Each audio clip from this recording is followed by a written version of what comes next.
et je vais avoir le plaisir de vous accompagner aujourd'hui avec Javier Martinez de Tecnalia France qui va vous parler de l'utilisation de l'intelligence artificielle pour aider à configurer les lignes de produits. Bien entendu, n'hésitez pas à nous faire part de vos commentaires, questions, réactions, soit directement dans le chat pendant ce webinaire, soit à l'issue de l'intervention de Javier lors d'un temps d'échange qui est prévu à cet effet en fin de webinaire. Mais avant de laisser la parole à Javier, permettez-moi en introduction de rappeler le contexte dans lequel s'inscrit ce webinaire.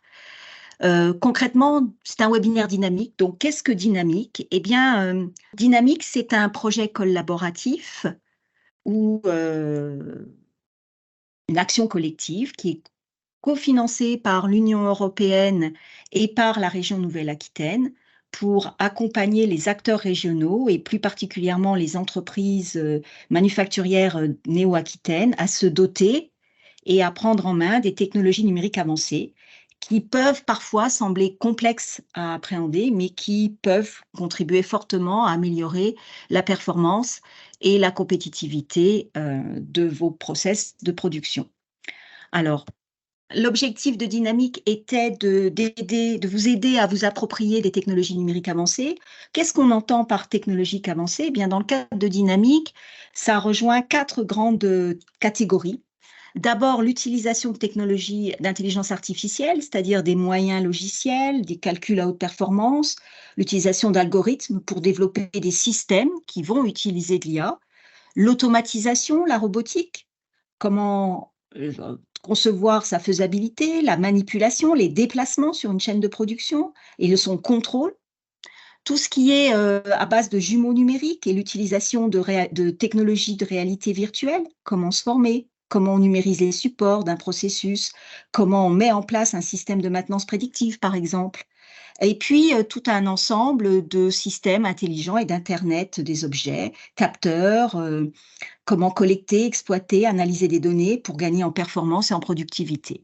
Et puis, Dynamique promeut et vous accompagne sur des systèmes à base d'intelligence artificielle, mais d'intelligence artificielle plus éthique et de confiance, c'est-à-dire plus respectueux de l'humain qui les utilise, plus respectueux de l'environnement dans lequel il s'inscrit, et bien entendu, plus performant, mais en respectant un certain nombre de critères et de réglementations européennes qui sont en cours de mise en place. Bien entendu, Dynamique, c'est c'est un ensemble d'experts qui sont regroupés autour de 13 partenaires qui travaillent ensemble, coordonnés par l'agence ADI Nouvelle-Aquitaine, mais qui réunit aussi 2 pôles de compétitivité, des centres de recherche et d'innovation et des centres technologiques, dont Tecnalia, qui va aujourd'hui, par le biais de Javier, faire la présentation de ce webinaire. Comment nous contacter? Bien entendu, vous pouvez rentrer par un de ces partenaires-là, qui sont sur ce slide, mais vous pouvez aussi vous adresser à nos différents acteurs, moi-même ou Javier. Vous aurez nos coordonnées dans la présentation qui vous sera transmise à l'issue de ce webinaire. Un premier contact permet de faire un point sur vos besoins, puis de vous proposer une évaluation à partir d'un diagnostic ce dont vous pouvez avoir besoin par rapport à des échanges avec des experts. Ce diagnostic est bien sûr sans reste à charge pour vous. Et puis, à partir de là, on peut mettre en place un dispositif qui vous permet de choisir un certain nombre de préconisations et de contractualiser dans le déploiement de ces services. Ces services sont bien sûr mis en place à partir de vos besoins et selon votre rythme. Quels sont ces services plus concrètement? Ils sont de 4 catégories. Nous avons d'abord tout un ensemble d'actions pour vous permettre de tester, d'expérimenter ces technologies dans vos systèmes de production. Ça va du conseil technologique à des tests, de la mise à disposition de moyens, des preuves de concept, et puis aussi des analyses de préqualification pour une phase d'industrialisation. Qui dit technologie dit aussi besoin de monter en compétences ou de former ses équipes à travers des formations qui peuvent être en intra ou en inter-entreprise, et puis des prestations personnalisées pédagogiques différents types d'actions peuvent être menées à ce titre, notamment la sécurité des systèmes informatiques et comment on peut mieux agir efficacement dans la protection de nos infrastructures. Au-delà de ça, se pose bien entendu parfois la question du financement. Comment je finance la mise en place de ces technologies avec des recherches de financement public ou privé? On vous accompagne là-dessus. Et puis, on peut vous accompagner aussi dans la mise en place de recherche de compétences ou de mise en relation avec un écosystème qui est bien sûr régional ou national, mais aussi européen, puisque Dynamique, c'est le nom du projet qui se déploie en Nouvelle-Aquitaine, mais sachez qu'il existe des équivalents déployés partout sur le territoire européen et nous pouvons très bien, à travers des échanges avec des experts de chacun de ces hubs qui sont mis en place, vous faciliter l'accès à certains territoires. Voilà pour une présentation très courte. Vous avez nos contacts et vous avez le contact de notre collègue qui suit plus particulièrement les entreprises dans notre réseau, qui s'appelle Marianne Chamy et qui est au CEA. J'en ai assez terminé avec ma présentation. Je vais maintenant passer la parole à Javier et je vais bien entendu suivre vos questions dans le chat et je me permettrai, Javier, de t'interrompre le cas échéant. Merci beaucoup, Véronique, pour cette introduction de Dynamique. Oui, je suis Javier Martinez, je travaille pour Technalia France, c'est un centre privé de recherche et développement technologique. Et là, je vais présenter cet webinaire, il va être enregistré. Et ça veut dire qu'après, vous pouvez regarder les replays. C'est un webinaire qui ne va pas aller très, très loin dans les détails techniques. En fait, j'aimerais que cet webinaire puisse vous inspirer dans la façon qui vous gérez votre ligne de produit ou votre système configurable, non? D'améliorer la façon où vous faites l'ingénierie des lignes de produits. Les lignes de produits, ça s'appelle aussi la customisation de masse. Contrairement à la production de masse, si on dit production de masse, on parle d'un unique produit qu'on fait là tout le temps. Dans la customisation de masse, dans la ligne de produits, l'idée c'est d'avoir un ensemble de composants prédéfinis qu'on va assembler pour faire des variantes. Et là, pour faire des variantes pour un marché donné, pour satisfaire les besoins d'un marché, non? Et là, c'est l'unique façon aussi pour beaucoup d'entreprises, comme peut-être la vôtre, pour rester compétitif, non? Ici, quand on parle de variabilité, il y a cette dimension temporelle de la variabilité où on parle de versions, non? On peut avoir un même produit, version 1, version 2, version 3, mais surtout ici, on va parler de la dimension de l'espace, non? Où on a des variantes qui sont des produits différents, mais des fois similaires pour satisfaire des différents clients, pour ouvrir de nouveaux marchés ou juste pour diversifier l'offre, non? Il y a des exemples partout de lignes de produits. Là, il y a une communauté internationale sur l'ingénierie des lignes de produits qui a reconnu certaines entreprises comme très pointues dans la façon qu'ils travaillent avec des variantes. Et là, on peut trouver des lignes de produits très diverses pour des radars, pour des imprimantes ou pour juste des logiciels. Mais il ne faut pas aller non plus très... En fait, à proximité, on a aussi des cas de lignes de produits. Par exemple, pour vous donner quelques exemples, on a Worldcast avec de différentes lignes de produits, de variantes de hardware. Mais bien sûr, il n'y a pas que de hardware, il y a des logiciels, des firmware dedans qui fait qu'on a des variantes de leur système, non? Pareil, on a Telemechanics Sensor avec plusieurs familles de sensors. Et là, une chose que c'est commun à ces deux cas, c'est que l'entreprise va définir un portfolio. il y a des configurations déjà prédéfinies, non? De la possibilité, c'est le portfolio, c'est la famille de produits, sont cette configuration parce qu'ils sont faits en étude de marché. Et ça, c'est on va dire les configurations des variantes plus adaptées pour le profil des clients, non? On a aussi des autres approches où on va laisser l'utilisateur faire la configuration de certains aspects de la variante. Par exemple, Lucas, on peut choisir la marque du robot, les modèles, et on peut même regarder en temps réel la simulation de cette robot. Et aussi, pendant la configuration, l'utilisateur il peut regarder aussi certains attributs de qualité, par exemple les poids ou la longueur de cette variante qu'il est en train qu'il est en train de configurer.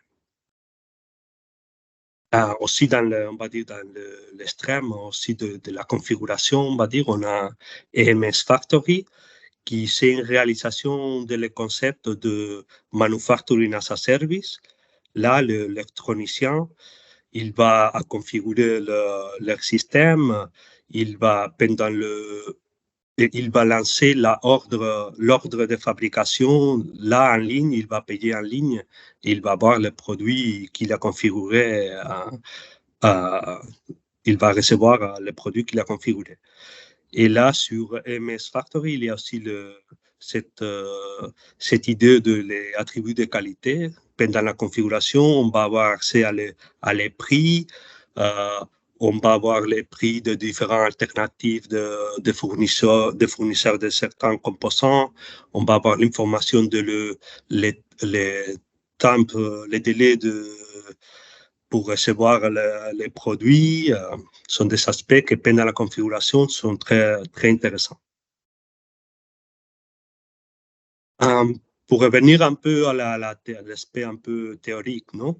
Pour réaliser un système, une ligne de produit, on peut faire, on peut dériver les variantes avant le marché. Ça veut dire on va résoudre la variabilité lors de la construction. Par exemple, peut-être si on a une ligne de produit de logiciel, on peut avoir la variante gratuite, la version professionnelle, ou juste de différentes variantes avec des caractéristiques pour différents clients. Mais ça peut être aussi, on peut le faire un peu plus après, lors du déploiement.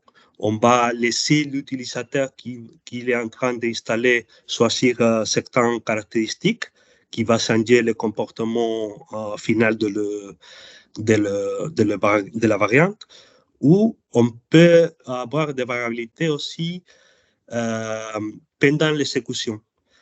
Ça se fait à travers peut-être de préférences de l'utilisateur ou de systèmes configurables où on a un fichier de configuration, où on a une base de données avec certains paramètres de configuration. On a aussi des systèmes adaptatifs. Là, l'idée, si on a la variabilité se résoudre pendant l'exécution, ça veut dire que à l'intérieur des produits, c'est là où on gère la variabilité et on change le comportement, mais toute la variabilité, c'est à l'intérieur des produits. À l'extrême de ça, on a les systèmes auto-adaptatifs où l'idée, c'est qu'on va recevoir des événements externes pour changer les caractéristiques de notre produit, non? De façon automatique. Et on a des autres binding times, que s'appelle ça en anglais.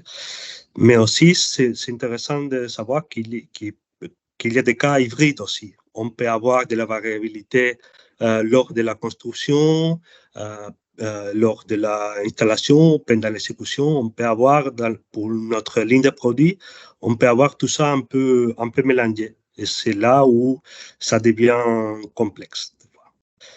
Et ça arrive souvent pour éviter de faire une variabilité très complexe, on met dans le même produit toute la variabilité, on fait tout pendant l'exécution. Et des fois, ça pose des problèmes parce qu'on peut avoir un module qui, par exemple, en licence, et peut-être que l'utilisateur il va l'utiliser jamais, mais la façon qu'on gère la variabilité, on donne toutes les caractéristiques, même si certains profils d'utilisateurs, il ne va pas l'utiliser jamais. Non? Et il y a, dans les lignes de produits, il y a cet concept de caractéristiques. C'est ça, c'est l'élément qui fait différent une variante d'une autre. Et c'est très dépendant de votre domaine, de votre entreprise. Non? Mais l'idée, c'est que finalement, on va avoir une ligne de produits avec des caractéristiques communes, des caractéristiques optionnelles, des caractéristiques alternatives. Et c'est ça qui fait qu'on a une ligne de produits. Les produits, ça peut être de très diverses natures. Ça peut être des hardware, mais normalement, il y a des software dedans, où on peut avoir une ligne de produits que c'est uniquement des logiciels. On peut avoir variabilité aussi dans le document des besoins, spécifications, documentation. On peut avoir la variabilité dans la calibration de les machines.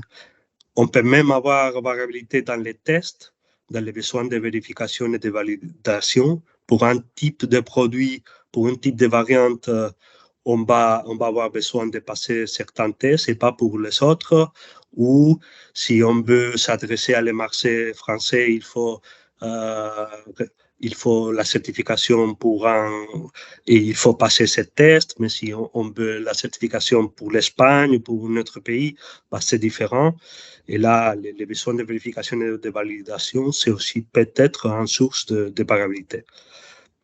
Mais bon, en général, on peut avoir une ligne de produits dès qu'on a un système avec des composants, avec des caractéristiques, ça va dépendre de votre type de produit. Et là, tout ça, comme vous pouvez imaginer, c'est très impliqué. C'est pour ça qu'on parle de multilignes de produits et de variabilité en profondeur. Par exemple, on peut avoir une variabilité dans le hardware qui va avoir un impact dans les software, ou même la variabilité dans le système d'exploitation. Par exemple, la façon qu'on a configuré, on a fait la configuration de le kernel de Linux peut avoir un impact dans la variabilité des logiciels ou de le comportement des logiciels. C'est pour ça qu'on parle de variabilité en profondeur et tous ces couches très imbriquées, c'est difficile à gérer. Pour la réalisation de la variabilité, on a principalement deux façons de la mettre en œuvre. Un, c'est la variabilité positive. Là, l'idée, c'est d'avoir un noyau dur et après un mécanisme pour ajouter des caractéristiques. Ça, c'est un avantage parce qu'on peut ajouter des caractéristiques un peu de façon plus à fur et à mesure. On peut travailler mieux avec de différents fournisseurs où on va ajouter des choses à notre noyau. Et de l'autre côté, on a la variabilité négative où l'idée, c'est on va voir toutes les possibilités, toutes les options dans un même produit, dans un même système, et on va avoir un mécanisme qui va nous permettre de supprimer ou de désactiver des caractéristiques. Ici, l'exemple typique, c'est le langage C avec le if-def, define, makefiles, là où on va avoir tous les logiciels, là avec des annotations liées à des caractéristiques, et on va supprimer, on va déactiver certains morceaux de code pour sa configuration, pour créer des variantes. Et on a bien sûr des approches hybrides où on a une partie qui se fait de façon, on la met en œuvre de façon positive, et l'autre, on la met en œuvre, une autre partie qui on la met en œuvre de façon négative. Pour donner des exemples pour variabilité positive, on peut avoir, par exemple, des façons d'assemblage prédéfinies, ou si on parle de logiciels, des systèmes basés sur des plugins, etc. Ça, c'est l'illustration un peu typique de l'ingénierie de ligne de produits. On a des parties, on a l'ingénierie de domaine. Là, l'idée, c'est de faire des développements pour la réutilisation. Et après, on a l'ingénierie d'application où on va faire développement avec réutilisation. On va faire avec cette réutilisation systématique pour dériver des produits. Pour illustrer ça, dans les analyses de domaine, on va modéliser la commonalité et la variabilité de notre ligne de produits. On utilise des modèles de caractéristiques. Il y a cette notation que c'est assez connue dans la communauté des lignes de produits. Ça s'appelle des modèles de caractéristiques. On a ici l'exemple d'un magasin électronique où on a un catalogue, que ça c'est obligatoire, c'est commun.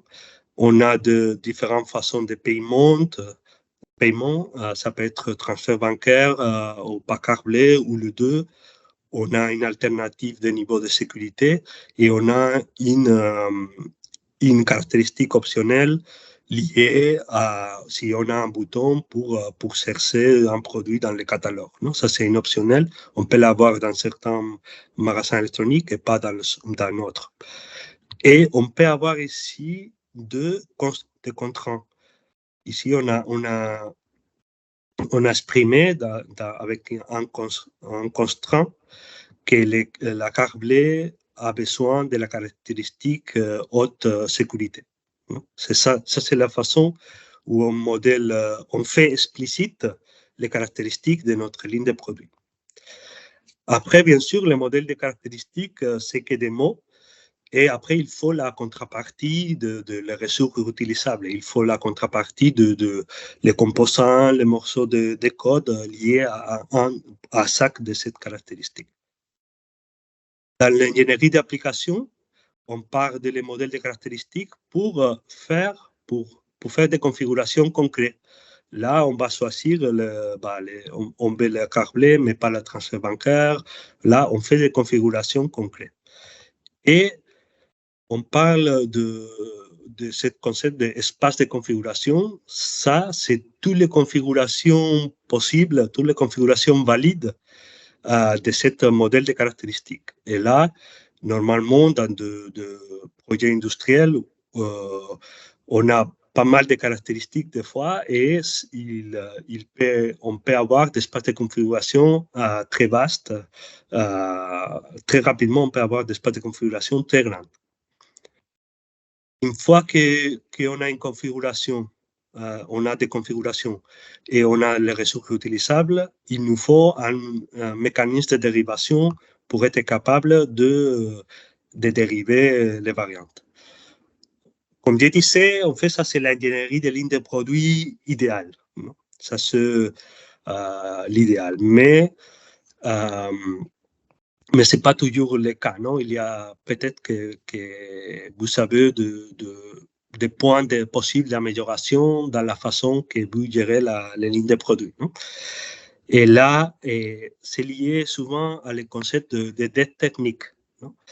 Les dettes techniques sont des décisions qui conviennent à court terme, mais qui posent des problèmes à moyen et long terme. Et la variabilité, ça peut être une source de dette technique assez facilement. Et Véronique, est-ce qu'il y a des questions pour le moment ou... Alors, j'ai une question sur quand tu parles de variabilité positive, négative ou hybride, est-ce que tu peux peut-être juste caractériser avantages, inconvénients et quelle serait la meilleure façon de prendre cette variabilité en compte? Est-ce que c'est une approche vraiment hybride et dans ces cas-là, comment on conçoit les deux? Ou est-ce qu'il faut, enfin, quels est les avantages et les inconvénients et qu'est-ce que tu préconises en termes de concrètement? Oui, ça dépend des cas. Et il y a en fait, la variabilité positive, c'est très intéressant, mais il y a un problème là d'outils disponibles pour faire cette variabilité positive. Parce que normalement, les outils de développement, ils ne prennent pas en compte la gestion des variantes. Normalement, tu as un outil de développement qui s'est fait, c'est tout préparé pour faire un projet, un système concret. On n'a pas d'outil pour dire ça c'est la partie variable, c'est une configuration.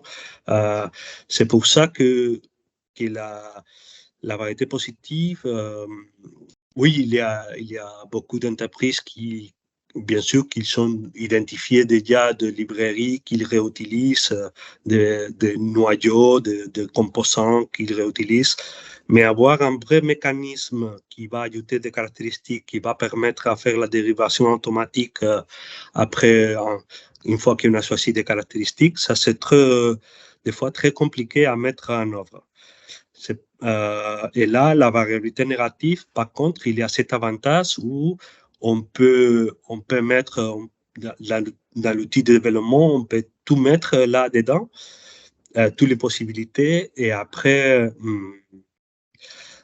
trouver une façon, normalement ça se fait pas à la main de supprimer, il y a des outils, il y a des builds, des scripts de construction ou des choses qui nous permettent aussi après de supprimer cette partie, non? Et il n'y a pas, ça dépend, il faut étudier chaque cas pour regarder c'est lequel l'option plus pertinente et ça dépend vraiment de les cas, il faut étudier cas par cas. Merci Javier.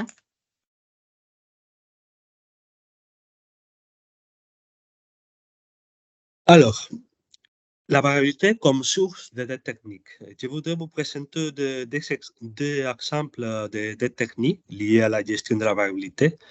Un, c'est la synchronisation des variantes difficiles. Et là, par exemple, on fait un changement dans une caractéristique ou dans une variante. Comment je peux facilement synchroniser toutes les variantes avec cet changement?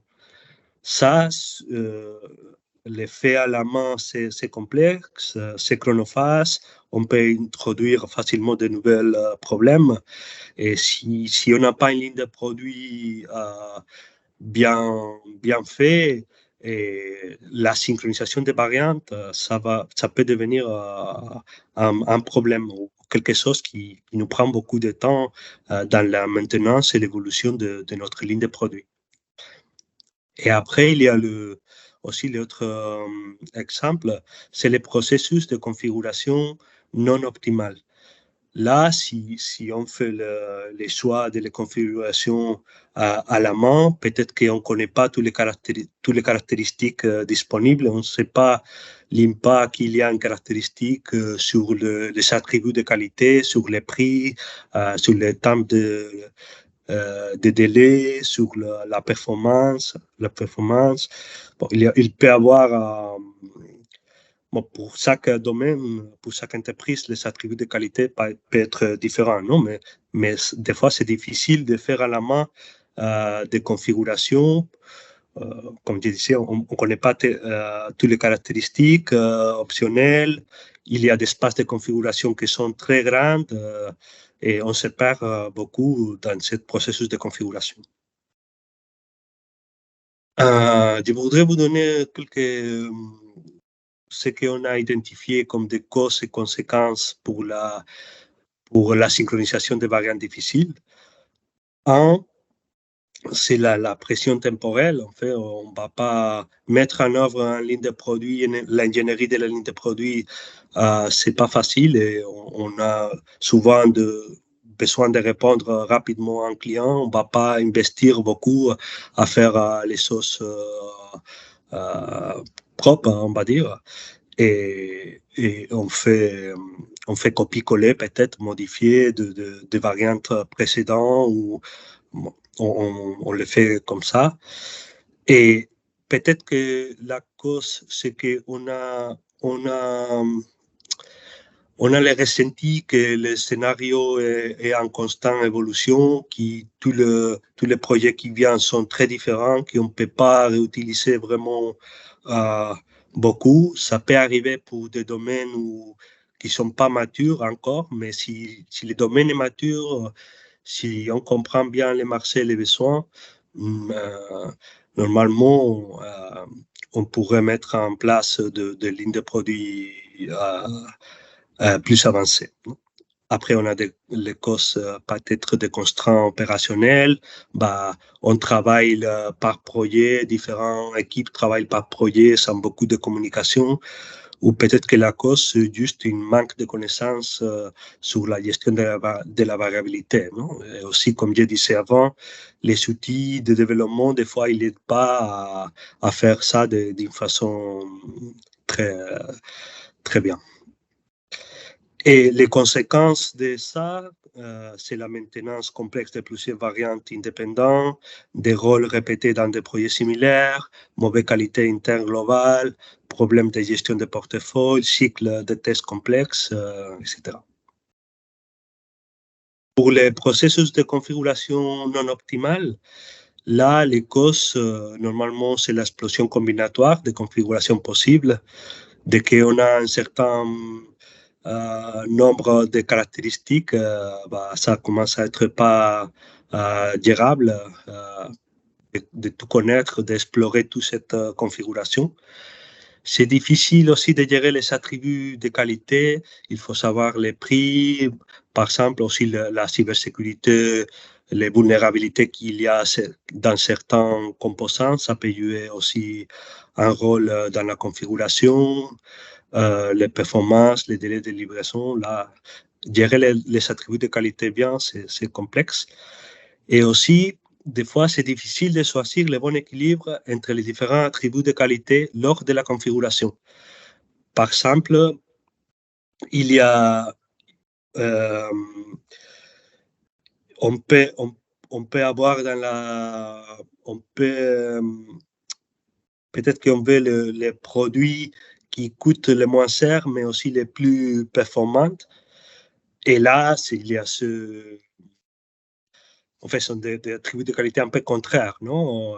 On peut avoir l'un ou l'autre, et c'est difficile de prendre des décisions là de configuration où on a dans ce type de cas.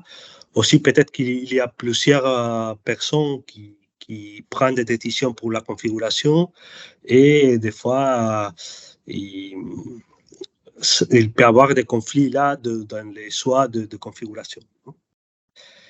Et les risques de tout ça, c'est de ne pas proposer une solution optimale au niveau du client. On ne va pas donner au client la configuration optimale, mais aussi, bien sûr, au niveau de la production interne. Peut-être qu'il y a des attributs de qualité liés à, je sais pas, la quantité qu'on a dans l'entrepôt de certains composants.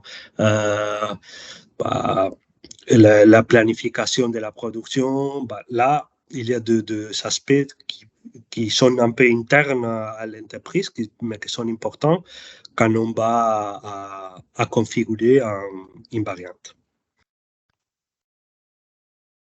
D'accord. Là, je commence à parler un peu d'intelligence artificielle. C'est comment l'intelligence artificielle peut aider pour résoudre pour aider dans cette dette de variabilité. Et je vais aller, je pense que, ouais, on va aller un peu plus vite. En fait, pour la synchronisation des variantes difficiles, il y a une activité initiale qui c'est d'identifier et localiser les caractéristiques. Des fois, on a tellement de variantes qui sont évoluées de façon indépendante qu'on ne sait même pas toutes les caractéristiques. On n'a pas une liste explicite de toutes les caractéristiques qu'il y en a dans notre ligne de produits. Et aussi, peut-être que c'est difficile de le localiser peut-être qu'on connaît les caractéristiques, mais où par exemple dans les codes, on trouve ces caractéristiques, c'est compliqué, ou peut-être qu'il y a uniquement une personne dans toute l'entreprise qui sait bien les trouver. Là, il y a pas mal de travail qui utilise le traitement des langages naturels pour résoudre ça à travers des approches classiques comme Latent Semantic Indexing, TF-IDF. Et récemment, on a fait des expériments pour faire ça avec de l'IA générative, non? Pour nous aider à localiser les caractéristiques ou les identifier. Une fois qu'on connaît les caractéristiques, il faut faire cette réingénierie des variantes pour faire des lignes de produits où on a une dérivation plus performante. Et là, on a fait aussi quelques expériments avec les IA génératives. Bon, pour le moment, ce sont des petits exemples parce qu'on ne peut pas mettre beaucoup de sources, des logiciels, de variantes avec des source code très grandes. Mais on a exploré le potentiel de l'IA générative en lui donnant des variantes pour faire des lignes de produits. Pour le dire, prends cette variante et fais-moi une ligne de produit avec un certain mécanisme de dérivation. Il y a aussi une activité intéressante que c'est identifier les constraints entre caractéristiques. Si on a une liste de caractéristiques, mais on ne connaît pas quand une caractéristique requiert une autre caractéristique ou exclut une autre caractéristique, on peut avoir finalement des configurations qui sont invalides, qui vont faire des problèmes après dans le produit final. Et là, il y a des algorithmes de machine learning, de découverte de règles, qui va prendre, par exemple, l'historique de tout l'historique de configuration. Il va découvrir que quand on a cette caractéristique et cette caractéristique, on n'a jamais cette autre caractéristique, ou toujours qu'on a cette caractéristique, on a toujours cette autre caractéristique, etc. Ça peut nous aider dans la découverte des règles. Pour les processus de configuration non optimale, pour optimiser les attributs de qualité de configuration, comme on parlait avant, il y a beaucoup de travail qui utilise le calcul évolutif, les algorithmes génétiques. Ça veut dire qu'on a un espace de configuration très grand et on va commencer avec, 100 configurations aléatoires ou presque aléatoires, et on va regarder cette configuration, on va regarder les attributs de qualité, c'est lesquels les prix, c'est lesquels la performance, et après, les meilleurs adaptés, les configurations meilleures adaptées, va se mélanger avec les autres configurations, il va y avoir des mutations de telle façon que de génération en génération de configurations, on va avoir des configurations de plus en plus optimales. Et aussi, comme dernier exemple, on peut utiliser l'IA pour la recommandation des caractéristiques entre espaces de configuration. Et là, on peut utiliser l'apprentissage machine. On peut imaginer qu'on a une variabilité au niveau des besoins, par exemple, de documentation des besoins, et on a un espace de configuration lié à l'architecture des produits, non? Et on a un historique des besoins, un historique qui fait le lien entre l'espace de configuration des besoins et architecture. Ça veut dire pour chaque configuration des besoins, on a ce qu'on a décidé au niveau de variabilité de l'architecture. Et on peut utiliser toute cette information pour apprendre un modèle qui va nous permettre, en donnant une configuration de besoins, il va nous faire des recommandations au niveau de l'architecture, des composants à choisir dans l'espace de configuration là, de l'architecture. Et, et j'ai fini. Qu'est-ce qu'il faut retenir de cet webinaire? C'est que gérer des lignes de produits, c'est complexe. Peut-être qu'il y a des points à améliorer. Et la dette de variabilité sont cette décision qui ont amené une entreprise à gérer la variabilité d'une manière non optimale. Et l'IA, en tant que technologie, a un fort pouvoir pour, comme vous savez déjà, pour valoriser vos données, mais ça inclut les variantes existantes qui, vous savez déjà, dans les variantes, on va dire, les RACI ou qui vous travaillez actuellement, on peut les récupérer, les valoriser pour essayer de faire en ligne de produits avec une ingénierie de ligne de produits. Et là, l'IA peut aussi vous aider pour optimiser vos processus de configuration dans des espaces de configuration complexes. Et merci beaucoup. Et si vous avez des questions, n'hésitez pas à m'écrire ou de les poser maintenant. Merci beaucoup pour votre attention.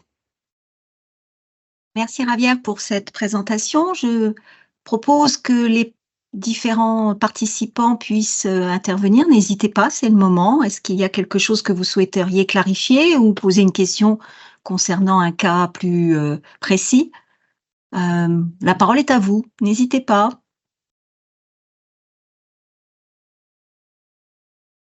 Bien, nous n'avons pas a priori pour l'instant. C'est toujours la première question qui est toujours la plus complexe à poser.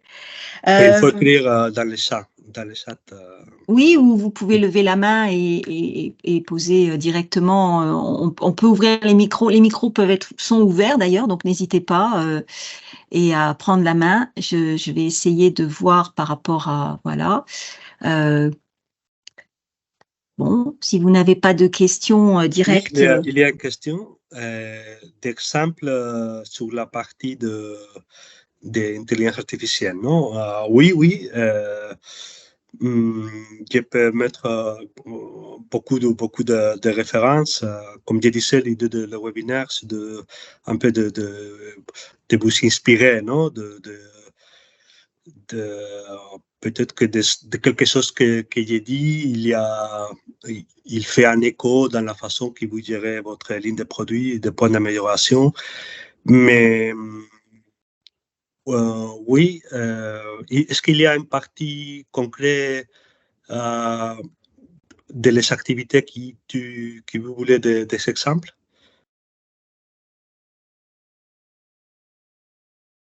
Peut-être Parce que qu'après, ouais, je n'ai pas voulu aller dans les détails. En fait, il y a parce que ce sont des papiers de recherche qui je ne vais pas entrer beaucoup dans les détails techniques, hein, mais si vous pouvez chercher mon prénom et nom, prénom, et dans les articles, les papiers scientifiques, vous pouvez trouver l'information de tout ça. Mais peut-être, Javier, alors tiens, il y a une question. Avez-vous des exemples de l'utilisation de l'apprentissage par le renforcement dans les chaînes de production? Est-ce que selon vous, c'est selon vous une technologie adaptée à l'industrie? Est-ce que tu peux peut-être aussi prendre les exemples des entreprises que tu as accompagnées récemment sur ce point, sans dévoiler bien sûr peut-être des choses confidentielles, mais dire comment vous avez procédé dans la structuration? Là, on travaille beaucoup sur les premières phases, ça veut dire l'identification et localisation des caractéristiques en utilisant des techniques classiques de traitement de langage naturel. Et ça, c'est la principale. Oui. Après, pour l'optimisation aussi, pour les calculs évolutifs, là, il y a des entreprises qui vont des mécanismes de recommandation de configuration en prenant en compte plusieurs attributs de qualité. Et peut-être si tu peux reprendre, puisque tu avais mentionné 2 exemples tout à l'heure, enfin 3, mais tu avais parlé de Workcast, tu avais parlé de Luca. Tu peux peut-être plus détailler, non? Ou donner Non, en fait, d'utiliser cette entreprise parce que sont de la région et sont un peu pour illustrer qu'est-ce que c'est une ligne de produit. Alors, il y a une autre question. Avez-vous des exemples d'applications en bureau d'études? Et oui, quand on parle par exemple des lignes de produits de variabilité dans les besoins ou mon dernier exemple, non? On a des variabilités au niveau des besoins et on a des variabilités au niveau de l'architecture, des designs des logiciels ou pour choisir les composants. Là,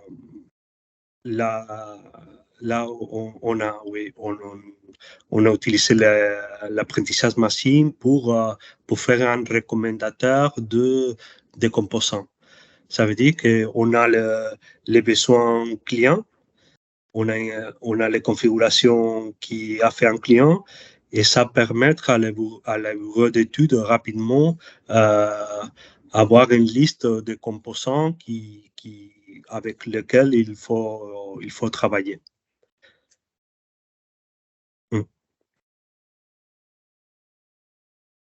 Et, je ne sais pas si, voilà, merci. D'autres questions ou d'autres points que vous voudriez qu'on soit développés par Javier? La question là de l'apprentissage par renforcement dans les chaînes de production, bah, oui, c'est une technologie adaptée à l'industrie. Finalement, sont des technologies. C'est de l'intelligence artificielle, c'est une façon de faire où on apprend. On a un retour de ce qu'on a fait pour savoir si c'était bien ou pas. Mais bon, l'apprentissage par renforcement, c'est un algorithme, une technologie comme une autre. Et il faut évaluer pour chaque, on va dire,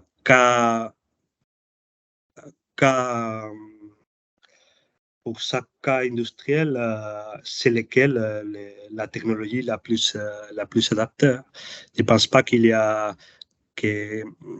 faut se focaliser sur une technologie, c'est plutôt j'essaie de défis et après on va évaluer c'est lequel l'algorithme plus adapté. L'apprentissage par renforcement, c'est utilisé par exemple très souvent pour la robotique. Et on a même, peut-être que vous connaissez par exemple Cognitive Engine, c'est une entreprise qui avec une forte connaissance de l'apprentissage par renforcement, il l'utilise tout le temps pour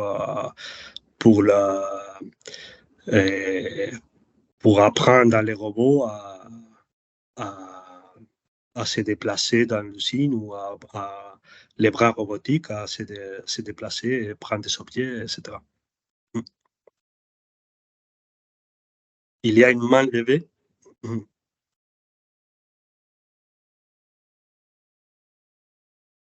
Oui. N'hésitez pas à prendre la parole, on vous ouvre le micro.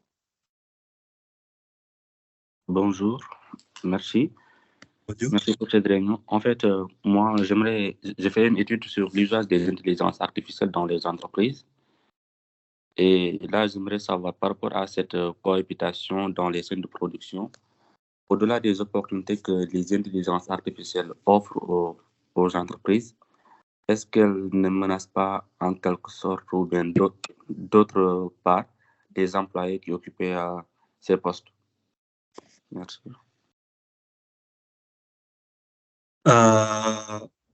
C'est le grand défi entre est-ce que l'intelligence artificielle va remplacer les salariés? Oui, en quelque sorte, c'est ça. Et là,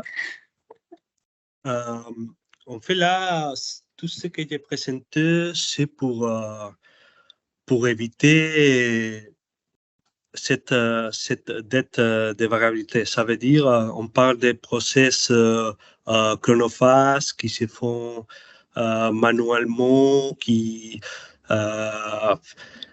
mais tous les algorithmes que j'ai présentés ou les solutions à ces problèmes, c'est pour aider l'humain, en fait. C'est pour lui faire des recommandations, c'est pour l'aider à faire les choses plus vite, avec plus de qualité. Mais on n'est pas encore dans les points d'être remplacé par rapport à tout ce que j'ai présenté. Même dans les expériments qu'on a fait avec l'IA générative pour la réingénierie des variantes, là, on a trouvé beaucoup d'hallucinations de l'IA générative qui, apparemment, il marchait. Il a fait les lignes de produits à partir des variants automatiquement, mais quand tu vas dans les détails, on a analysé un peu les détails et ce n'est pas le cas. Il y a beaucoup de soucis. Moi, je pense que, au moins, de ce que j'ai présenté, c'est d'aide, de support à l'opérateur ou à l'utilisateur, mais ne va pas les remplacer pour le moment. D'accord, merci. Merci. Est-ce que quelqu'un d'autre veut prendre la parole? Eh bien, il me semble que si vous n'avez plus de questions, il me reste à remercier Javier pour sa présentation, pour vous remercier tous d'avoir participé à ce webinaire dynamique et puis à vous donner rendez-vous pour un prochain rendez-vous dans quelques semaines qui aura pour thème très certainement les nouvelles tendances et aspects technologiques dans l'industrie 5.0. Merci à tous, bonne journée et à bientôt. Et n'hésitez pas de vous connecter sur notre site dynamique.eu ou de nous appeler, prendre contact avec nous pour tous vos besoins. Bonne journée. Bonne journée, merci beaucoup.